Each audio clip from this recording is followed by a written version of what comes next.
In charge of his party after his landslide re-election, but what chance he'll walk to victory in a general election? Yes, our party is about campaigning, and it's about protest too.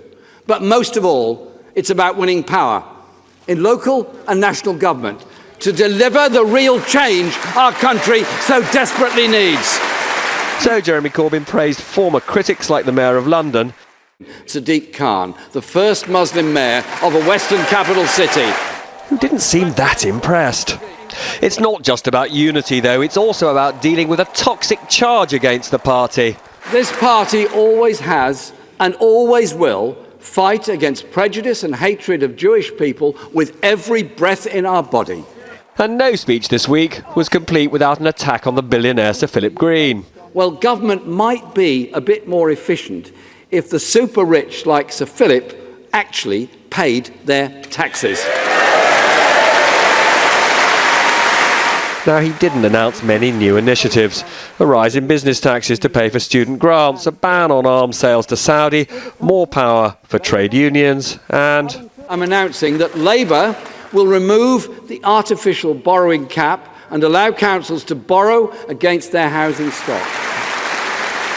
That single measure alone would allow them to build an extra 12,000 council homes a year. And although many of his MPs think it's time for Labour to sign up for immigration controls, that wasn't really his message.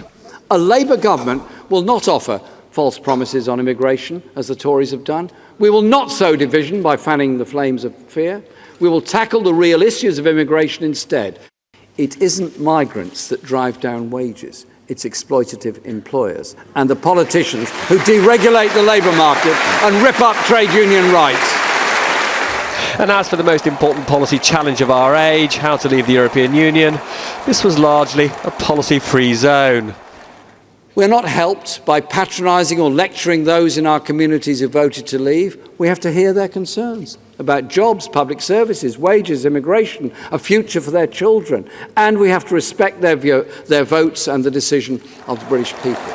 So what's the coalition of voters that Jeremy Corbyn thinks could take him into 10 Downing Street? This means being the voice of women, of young people and pensioners, middle and lower income workers, the unemployed, the self-employed, minority communities and those struggling with the impact of migration at work and everyone struggling to get on and secure a better life for themselves, their families and their communities. It's the socialism of the 21st century. So I ask each and every one of you to accept the decision of the members, end the trench warfare and work together to take on the Tories. That was Jeremy Corbyn's most assured performance since he became leader. There's absolutely no doubt that that challenge to him from MPs has made him bolder and more confident. There's no chance of him going anytime soon. Now, he talked of wanting to create a socialism for the 21st century. They love it here in this hall, but will they love it in the country as a whole?